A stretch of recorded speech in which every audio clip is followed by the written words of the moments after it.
Good evening everybody, welcome back to the channel. How are you all doing today? Tonight I'm going to be honouring a request from one of my patrons, Kian Jarrett, who's asked me to check out another short documentary regarding Napoleon. This is Napoleon in Italy, the Battle of Lodi in 1796. Now, back in sort of late February, he requested this. Napoleon's first victory, the Siege of Toulon in 1793, and I really enjoyed it. You know, it was really interesting, really insightful. The only thing about it that I wasn't a big fan of was detail. I would have enjoyed just a few more little details, but it was really informative and packed full of interesting things. You know, the bit about how Napoleon's army just surrounded the port, and they had nowhere to go. They had no choice but to retreat. That was really cool to learn about. So yeah, I'm looking forward to getting into this and seeing what it's all about. So that's what we're gonna do. So shall we? Napoleon in Italy, Battle of Lodi. An Epic History TV BMF Productions collaboration. In 1796, at the height of the French Revolutionary Wars, a young French general took charge of a ragged, demoralised army in northern Italy. Sorry to interrupt so early, but why are iron brew bottles like Coca-Cola bottles now, where the lid doesn't just come off, it's stuck to this... was his first command. Many expected him to fail. Instead, in just 1 month, he won his first brilliant campaign. With astonishing self-confidence, boldness and energy, he led his army to victory after victory, transforming the war in Europe, winning praise from a great... Transforming the war in Europe. Sorry, I just wanted to look at this map. That's not a map of Europe that I'm familiar with. I mean, obviously, I know things, you know, it was a different world back then, quite literally. But I'm just, you know, Poland. Look at the size of Poland. Russia had... That's essentially northern Germany and Poland now, isn't it? Wow. And Hanover was this entire... Look... What? Jesus Christ. Where's Germany? I mean, there's Bavaria, Munich, Dresden, Austrian Netherlands. What? United Netherrean. Okay, if you're going to make any more requests like this, Kian, find me a video that details this. What was going on here. Saxony, I've heard of that, but not the details of it. So yeah, anything to do with this, please let me know. Winning praise from a grateful republic and forging a legend. Can I ask this channel, are these like real pictures like artists have done, or is this AI or what? Because these are beautiful, these pictures. Look at the detail on it. It looks like it's a real painting done by an artist or a drawing, but I can't be sure. This is the story of Napoleon Bonaparte's first campaign and the dawn of a new age. The Little Corporal, Part 1. 1792. Europe is plunged into conflict by the size of the Austrian in Empire! France. At first, it seems this... Holy shit! I had no idea that Austria had an empire that big. Or at all, in fact. Obviously, the British Empire is the main one I know about. And I know that it once covered 1/3 of the Earth's surface. But I didn't know Austria had an empire that big. This infant republic will be quickly snuffed out by her neighbours. Incredibly, France clings on, thanks to mass mobilization, patriotic fervour. These illustrations are beautiful. I hope they're not AI. I'd love to know it's a human that's created these. Clings on. Incredibly, Look at France that. clings That is on, beautiful. thanks to mass mobilization, patriotic fervor, and her traditional military power. In 1795, France occupies the Low Countries, while Prussia and Spain withdraw from the war. But the French Republic still faces a powerful coalition of enemies, which includes the Austrian Empire and kingdoms of Piedmont, Sardinia, Naples, and Great Britain, as well as a counter-revolutionary revolt in the Vendée region of western France. Napoleon. In Paris, the most extreme revolutionaries had been toppled, sent to the guillotine, as they had sent so many before them. France is now governed by the Directory, a more modern... You know, the guillotine, when you look at, like, historic methods of execution, yeah, it was very, what's the word, like, barbaric, but it was probably the most humane compared to some of the methods that they had back then, like hanging. You literally suffocating to death unless you know, because they used to make them drop quickly, didn't they, sometimes? Maybe if it broke your neck, you'd be dead instantly. Or if you were walled up, imagine being walled up, you know, interred in a wall, alive. Or the bull, where they put you in a big metal bull and just light a fire underneath, and you'd literally be roasted to death, like a chicken in an oven. The guillotine, you just chopped your head off and that's it, you were done. So it was barbaric, but it was the most humane method of execution back in those times, so... For them. France is now governed by the Directory, a more moderate five-man committee, which quickly wins a reputation for corruption and inefficiency. Nevertheless, for corruption and... Look at this guy! Inefficiency. Look at this! What? Oh. See. We'll be here all day. Nevertheless, in 1796, they plan a major military offensive to knock their most dangerous adversary, Austria, out of the war. The two main efforts will be made along the Rhine by powerful armies under General Jourdan and General Moreau. A third effort... Look how many men they had. 78,000 for him, 79.5 for him. Wow. Of which much less is expected, will be made in northern Italy. The French Army of Italy is a poor cousin. I'm sorry, but that is just a beautiful picture. I hope that's not AI. I hate AI art. Because do you even realise what that means? What that could stand for? What it threatens? It threatens art as a concept forever. To destroy of money and supplies, stripped of troops to reinforce French forces on the Rhine. But its fortunes are about to change. On the 2nd of March 1796, the Directory appoint a new commander to lead the army. One of France's youngest generals, Napoleon Bonaparte. Napoleon. We're delighted to welcome back as video sponsor Napoleon Souvenirs. Firearms. Flat. Not for me. Or if you're Lemper this video.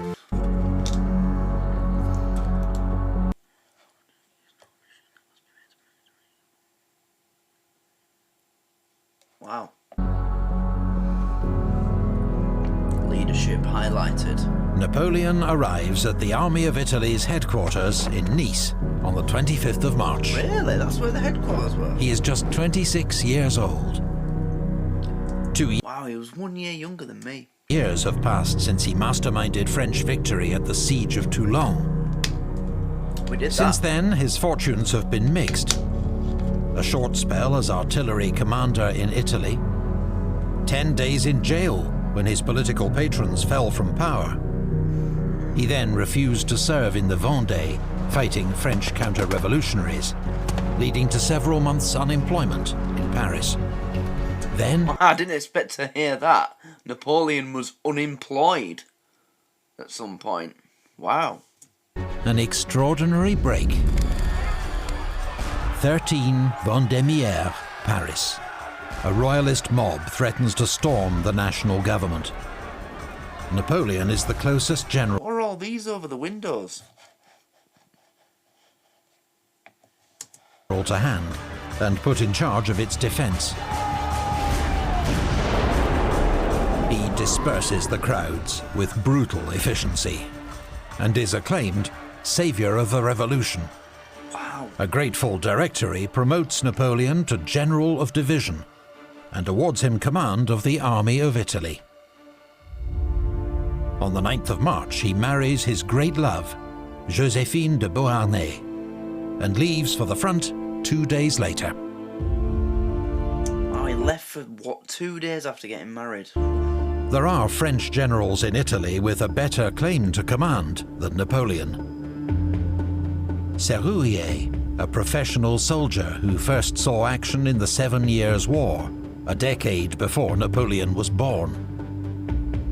Augereau, a tough, experienced soldier, bold tactician, and committed Republican.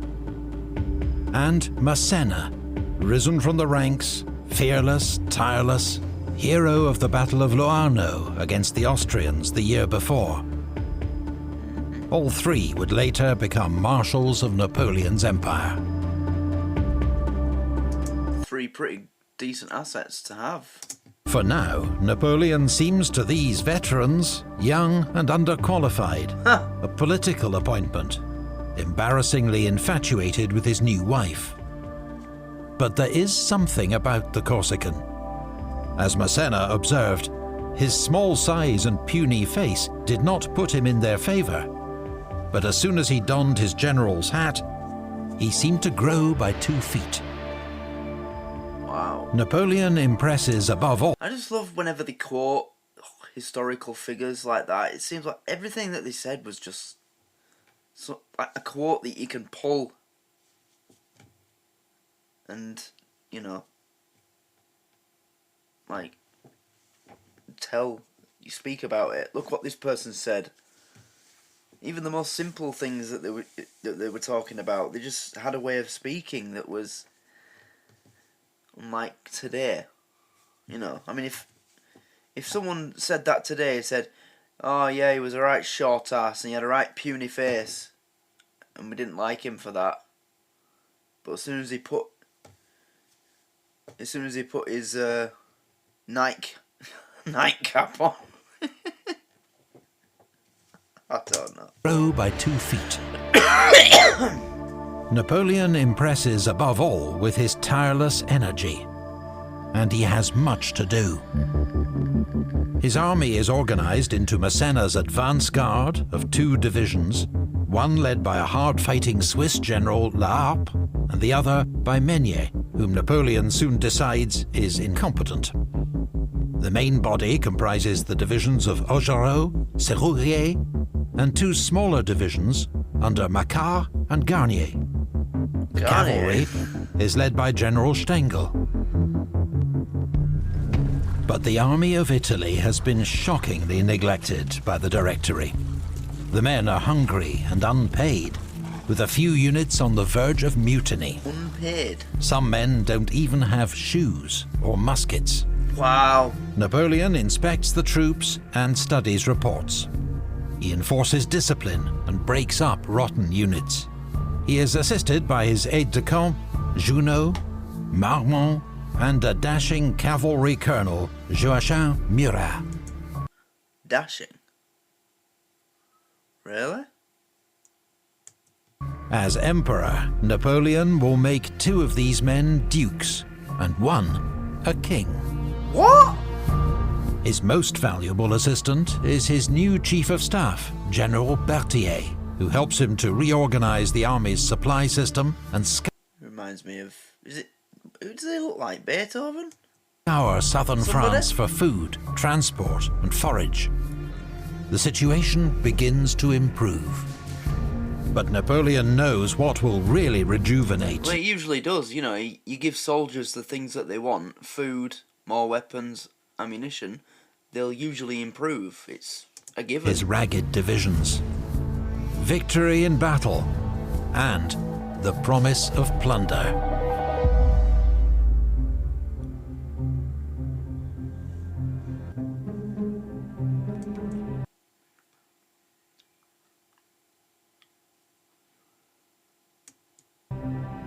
Wow. you fired up, wouldn't it? Napoleon has spent 2 years studying the situation in northern Italy and the history of past wars here. He has developed clear plans on how the campaign must be fought. Now, he will put them into action. Napoleon, with 38,000 troops, outnumbers the Piedmontese and the Austrian army. But if they combine, he will be outnumbered. So he must prevent this at all costs. His plan bears all the hallmarks of what will become known as the Napoleonic art of war. A bold, rapid advance, not against the expected target, Genoa, but Dago. Here he will occupy the central position and prize his enemies apart. Wow! He knows that when threatened, the Piedmontese will retreat on their capital Turin, the Austrians on Milan. With his enemies divided, unable to support each other, he can defeat each in detail. Wow. Napoleon's plan will be aided by the fragility of the Austro-Piedmontese alliance. That is smart, very smart. They regard each other with deep distrust after years of rivalry. The new Austrian commander, General Beaulieu, is experienced and was once considered energetic, but he is now 70 years old 70. and does not know Italy. He is convinced the French will target Genoa, the port used by the British to supply their coalition allies. So much so that he rejects Piedmontese plans for close cooperation. Their troops remain scattered across mountain passes in a general defense against invasion. On the 4th of April, Napoleon moves his headquarters forward to Albenga in preparation for his offensive. Wow. But Beaulieu strikes first. Is that a place called Finale? On the 10th of April, Austrian troops take Voltri to disrupt the expected French attack on Genoa. The small French garrison falls back to join Massena's advance guard at Savona. Yeah, but once they get here, they're going to realise. I think that's what's coming, isn't it? But Beaulieu's fixation with Genoa is playing into Napoleon's hands. Dago, with its vital crossroads that link the Piedmontese and Austrian armies, is covered by just 8,000 men of Argenteau's corps. Mountainous terrain means Beaulieu can only march to Argenteau's aid via Acqui, more than 20 miles to the north. Oh, he's got to go. What's more, Argenteau has orders to take French positions at Montenotte as a diversion for the attack at Voltri. But the French cling on courageously. Corporal Roache particularly distinguishes himself, exposing himself to enemy fire. Look at the size of that musket. I've been aware of the size of the old muskets since that episode of Friends when Phoebe just picks one up in a jewellery. They're massive, aren't they? Imagine carrying those around in a war. You know, the reason why killing was so efficient in World War II is because the longest gun that the Allied forces had was, the M1. It was only about that long. These are like 8 foot, well not 8 foot, but as tall as a man, an average sized man, maybe. Try to compare it. Yeah, it's probably as tall as he is. Particularly distinguishes himself, exposing himself to enemy fire to shoot down on the enemy. His commander, Colonel Rampont, tells his men, "Here we must conquer or die," a moment which quickly enters French military folklore. Wow. It's the perfect setup for Napoleon. The enemy's attention is focused on Voltri, and Argenteau's corps has been left dangerously exposed. He swings into action, sending La Harpe's division to reinforce Rampont's troops, while Massena makes a tough night march across steep ravines in rain and fog to turn Argenteau's right flank. Wow. By dawn, the Austrians... I just can't imagine what that must have been like, travelling anywhere in those days. especially if the weather's against you. God, brave, brave men. Argenteau's right flank. By dawn, the Austrians are outnumbered, outflanked, and under heavy attack.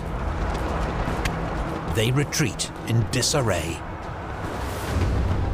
Napoleon orders Massena to move on Dago, while he turns his attention to the Piedmontese. But Augereau's advance gets held up at Cosseria. The old castle is held by Piedmontese and Croatian grenadiers. The French launch frontal attacks into withering fire and suffer hundreds of casualties.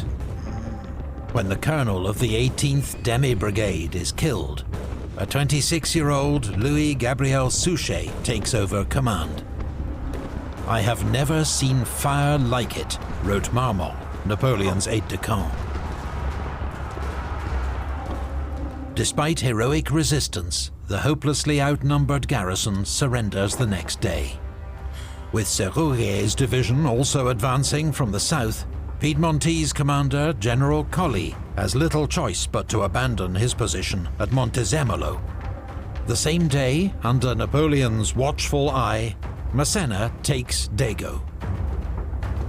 But while La Harpe's division moves off to reinforce Augereau, hungry French troops left in Dago turn to plunder and pillage. No one spots Colonel Vukasovic, a tough Croatian commander, approaching with 3,000 reinforcements. He attacks at dawn, routing the French and retaking Dago with ease. It requires the recall of La Harpe's division and another day of heavy combat before Vukasovic can be driven out of Dago. A bayonet charge, led by 27-year-old Colonel Lannes, wins particular praise from General Bonaparte. Napoleon has won 3 victories in 4 days. The marches and battles have been grueling, but he has achieved his first objective. The Austrians are regrouping at Acqui and will soon retreat to Alessandria. They can offer no support to the Piedmontese.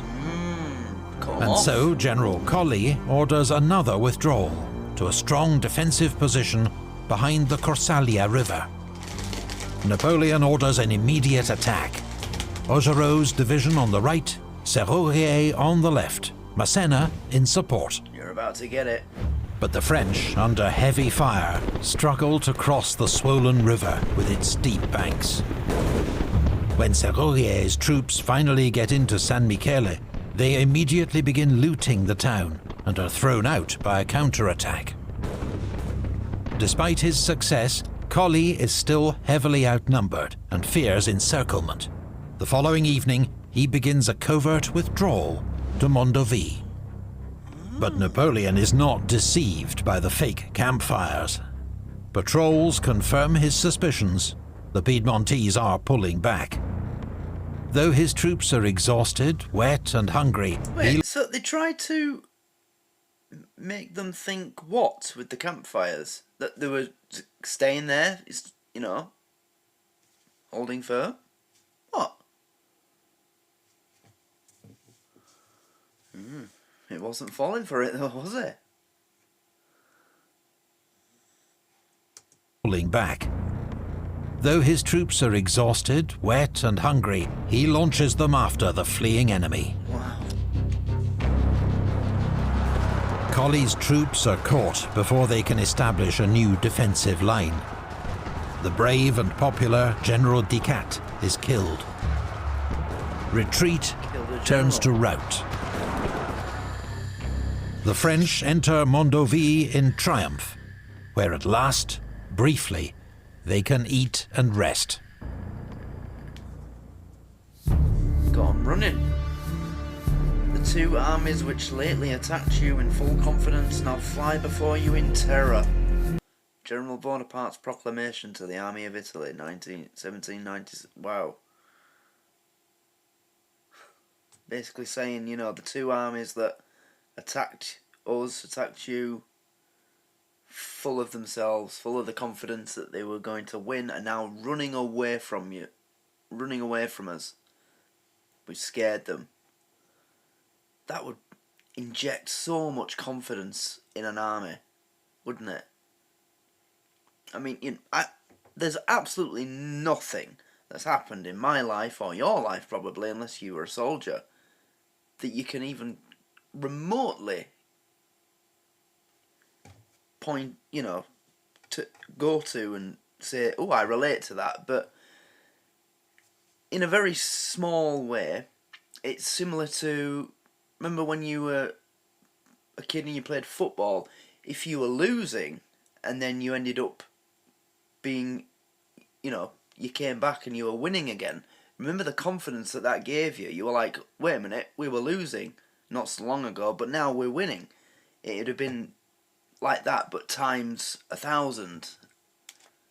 So the confidence that had put in the soldiers and made them have a completely different outlook. I can only imagine it must have been immense confidence boost.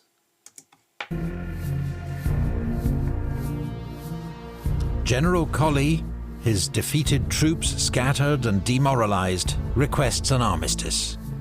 Napoleon declines as his troops descend from the mountains into the fertile plain of Piedmont. Wow. Destitute and starved, French soldiers now plunder the Italian countryside freely. Brigadier General Joubert is among those frustrated by the men's conduct. Everything would go very well if the soldiers did not abandon themselves to pillage. Not a day passes without some looters being shot. Despite this severity, the mania doesn't stop. The rural folk are arming themselves. I don't blame them. This is I've said this reacted to the short documentary about the Khmer Rouge in Singapore. Was it Singapore? I think it was. Any war, this always happens. It's never just soldiers against soldiers. Somehow the civilians always get involved, and this, they're taking the country and taking territory, and yeah, all right, fair enough. It's important, but going around looting the surrounding towns and villages and killing people and pillaging, that's people's homes. I mean, there were probably old people, children living there that suffered because of that. Yeah, I'm glad that it sounded like you said looters being shot. I'm glad that they shot their own soldiers that were conducting themselves in that kind of way, because it's just not on at all. And I don't blame the rural folk for arming themselves. That's their home at the end of the day. If you've got a gun and you've been threatened by an army that are coming into your village and killing your family or whatever and taking all your food and your stuff, got to protect yourself, I suppose. Condemns such behaviour, but his orders have limited impact, especially as everyone knows Generals Massena and Augereau to be two of the greatest offenders. Really? On the 25th of April, French troops enter Carrasco, just 30 miles south of the Piedmontese capital, Turin. Meanwhile, General Beaulieu is at long last marching to Piedmont's aid, but he is a week late. And when he learns that Piedmont has opened negotiations with the enemy, he withdraws his troops in disgust, planning to take up new positions along the Po River. Wow. Austrian troops join in the plunder of Piedmontese villages as they go. Victor Amadeus III, King of Piedmont Sardinia, sees no option but to accept Bonaparte's terms for an armistice. Piedmont must give up the strategic fortresses at Cuneo and either Alessandria or Tortona, leaving the country virtually defenseless. Wow. The final peace treaty, signed 3 weeks later in Paris, cedes Nice and Savoie to France and grants free passage to French armies. Napoleon has ended the 4-year war with Piedmont in less than 3 weeks. Jesus Christ. The 4-year war with Napoleon ended a 4-year war with Piedmont in 3 weeks. 3 weeks of him rallying his troops to do everything that's just been covered in that region of Europe. A war that had been going on for 4 years between France and Piedmont. 3 weeks of Napoleonic war games was all it took for the man that they just mentioned to agree to his terms for an armistice. That's all it took. That just really, you know, that makes you think how brutal it must have been. You're fighting a war for 4 years, your men being killed, your country being whatever, you know, destroyed, pillaged, and you give up in 3 weeks, which is essentially what agreeing to an armistice on your enemy's terms is. You're giving up. You're surrendering your country to your enemy. That's what that means. Jesus Christ. Piedmont in less than 3 weeks. Less than 3 weeks.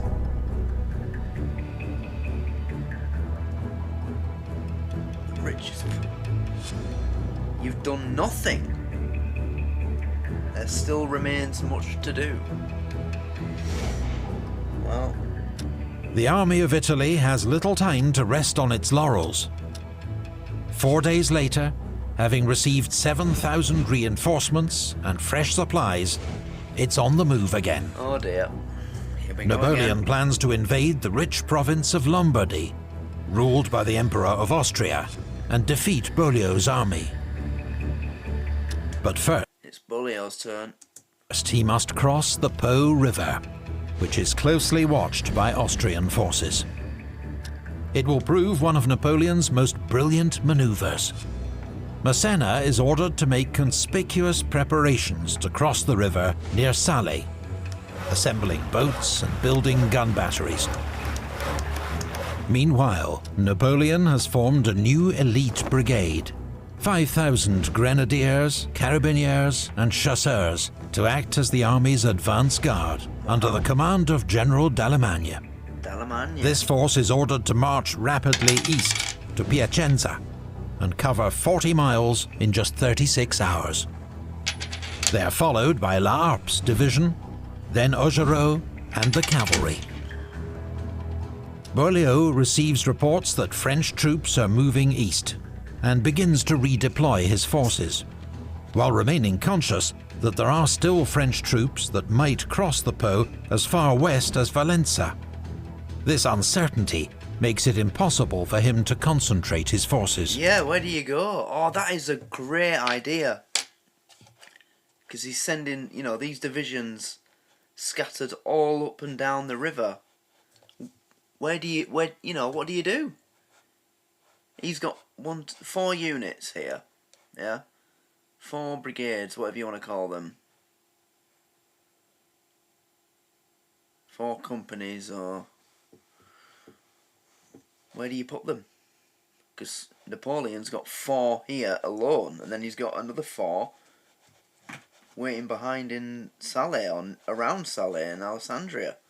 That's some next level wargaming. This uncertainty makes it impossible for him to concentrate his forces. What's more, he's completely underestimated the scale and speed of Napoleon's move. The French advance guard, with Colonel Lannes in the lead, crosses the Po on the 7th of May, chasing off Austrian patrols that are the only opposition.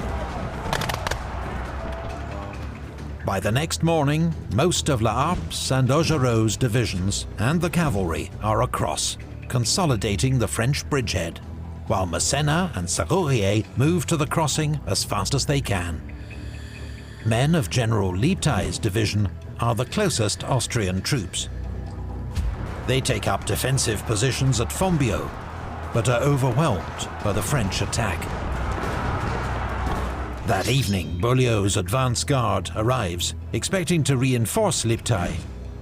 Instead, they blunder into La Harpe's division. In confused night fighting, General La Harpe is shot dead, possibly by friendly fire. What? Napoleon regards him as one of the army's best generals, and his loss a great blow.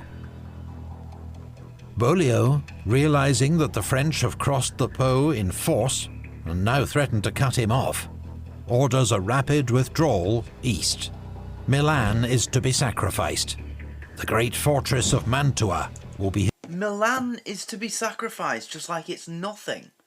If World War III ever started, and it would, World War III, if it does happen, it won't be a ground war, it just won't. But if somehow it did end up being a ground war, Milan would be a huge priority for the Italians. But back then it was just, fuck it, it's all in Milan, let them have it. Jesus Christ, that's another thing I love about these, documentaries about these events and wars in these days. Learning how much things have changed geographically, how much or how little places that seem significant to me as someone living in 2024 were back then. It's just like, what? Milan was to be sacrificed? Oh, well. Oh, it's okay, they can have it. Sorry for the bad impression of an Italian, but that's just really surprising to me. And now threaten to cut him off. Orders a rapid withdrawal east. Milan is to be sacrificed. Wow. The great fortress of Mantua will be his next refuge. Mantua is prioritised over Milan, a place I've never even heard of. The French advance guard is soon in pursuit. On the morning of the 10th of May, they catch the Austrian rearguard at Lodi. Here we go, the Battle of Lodi. French troops chase the Austrians across town and over the town's 200-yard bridge over the River Adda. But when they try to follow, they find the bridge is swept by fire from 14 guns. Its far end is held by 3 battalions of Croatian infantry. Several more battalions and cavalry squadrons are behind them in reserve. Around 6,500 men in total.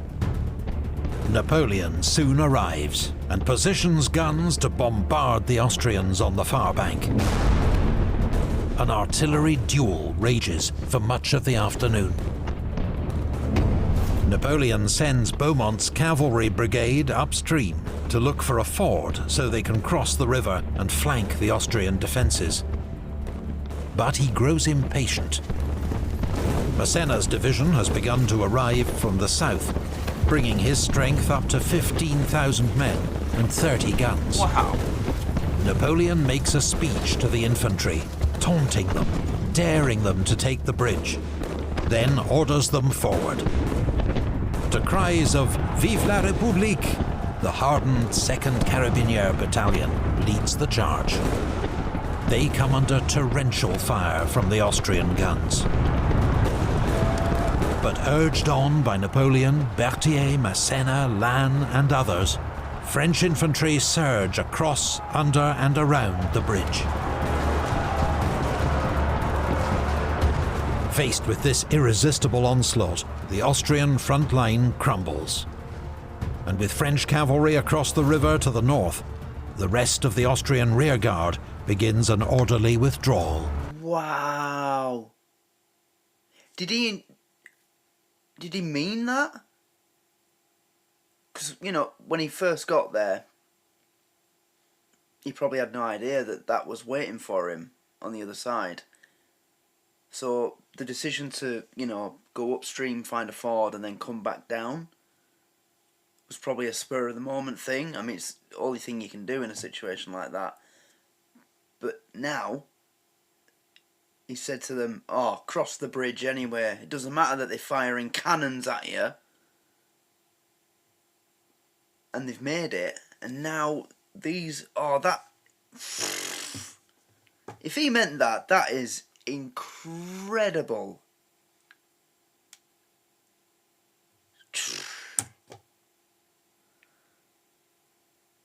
That's proper blown my head off, that has. Austrian front line crumbles. And with French cavalry across the river to the north, the rest of the Austrian rearguard begins an orderly withdrawal.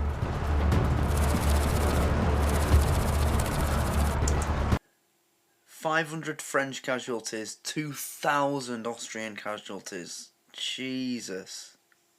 On one bridge. 2,500 men gone on one bridge.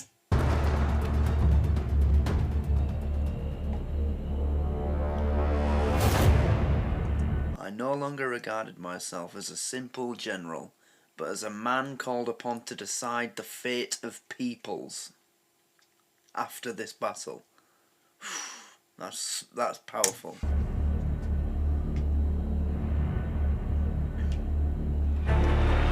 "5 days after his victory at Lodi, Napoleon leads his army into the city of Milan. They are welcomed by cheering crowds. Really? Though in reality, Italians are deeply divided in their attitudes towards the French. After Lodi, French soldiers have a new nickname for their general: Le Petit Caporal, the Little Corporal. It's a term of affection, because he gets his hands dirty, even aiming the guns himself, the job of an artillery corporal. In just a month. See, little details like that is what I love. Little details. Napoleon gave him a nickname, the little corporal. During the fighting, you know, he actually aims the guns himself, the job of someone who's many ranks below him. He gets his hands dirty. Those little details are what I love to hear. He gets his hands dirty, even aiming the guns himself, the job of an artillery corporal. In just a month, Napoleon has transformed a war-weary, dishevelled and demoralised army into a victorious fighting force, brimming with esprit de corps and eager for further conquests. While he, in his first campaign, has demonstrated extraordinary energy, mastery of detail, brilliant military intuition, above all, indomitable self-belief. Yeah. It is this quality that inspires his soldiers to risk their lives for glory, for the Republic, and for the man they will one day acclaim their emperor. A big thank you to... That's it. Yeah, it's just like thanks and stuff at the end. Right. So that's the end. That was amazing. Oh, wow. It just... Again, I just have to go back to this part here. How after he crossed the bridge, this division here came down. Fields right on top of them. It's just one of those things where you, when you've done it, you just think to yourself, I could not have set this up better. That is absolutely just perfect. Perfect tactics. Oh, God. You know, I know that there's a film that's just come out about him with, is it Joaquin Phoenix that's played? It is, isn't it? But there's no way that that film could have covered all the great things that he's done. What I want to know is there a TV series with half a dozen episodes to half a dozen to 10 episodes where they're like an hour each, that's able to, you know, it's got more time to go into detail about many details, because this is just one video. There's an entire playlist here, you know, and that won't be all of it.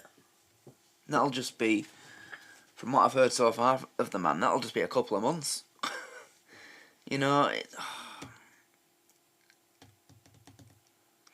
I mean, I can't get too excited because it doesn't matter how incredible he was at setting up his forces and his tactics.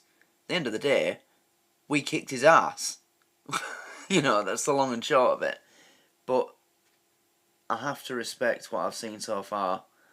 The way he set these movements up, and again, the confidence that he put into his men, and that, just going back to that 4 years of war ended in 3 weeks, just less than 3 weeks, he said. That takes something special, somebody special. Yeah.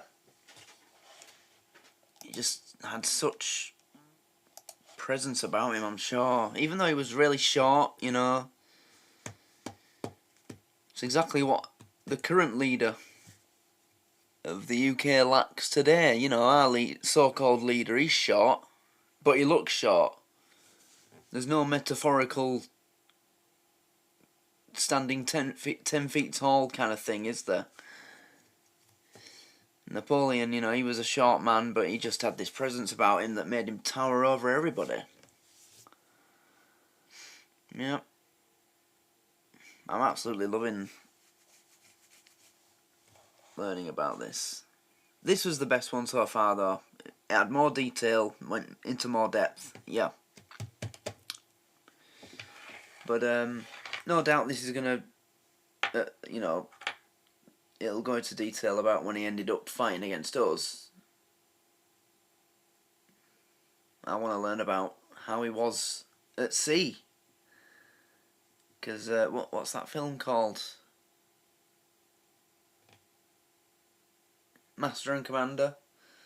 For me, that's the most underrated war film in history. It's just incredible.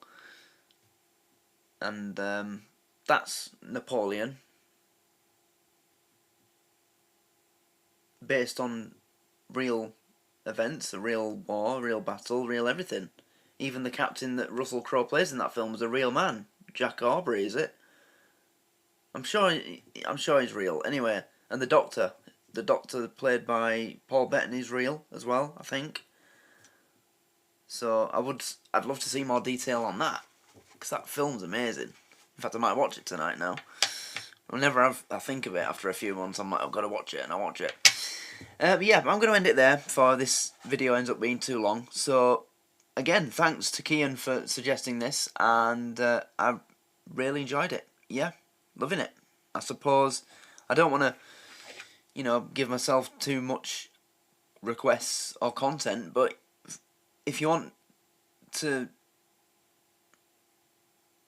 you know, ask for any more of this series, go ahead.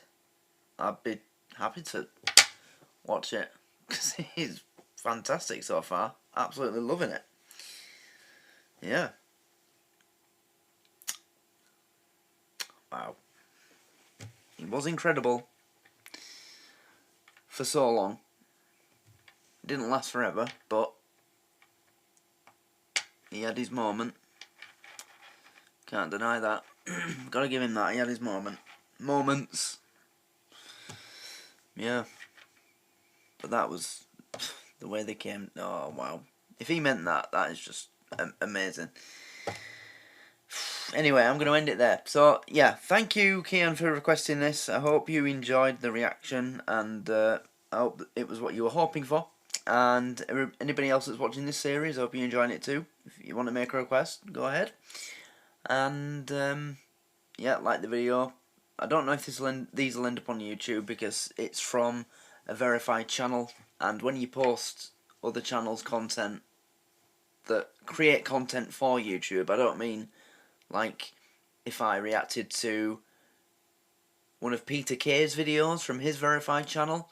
People do that all the time because it's not originally created for YouTube. It's stuff that he's done on telly and on shows and then uploaded to YouTube. This is a channel that exists on YouTube, creating content for YouTube. And if they, you know, once you get involved in that kind of stuff, you're not winning. You can have your channel taken away for that. So I doubt these will end up on YouTube, even with the copyright cloaking that I do. It's just not worth the risk. But anyway, it doesn't matter, because Kian's on the Patreon anyway, so he's not going to miss it. But I don't know if you know of other YouTubers that have put their reactions to this on YouTube and not had any trouble, then I'll consider it. So yeah, let me know about that if you can. And thanks for watching, and I'll see you next time. Good night.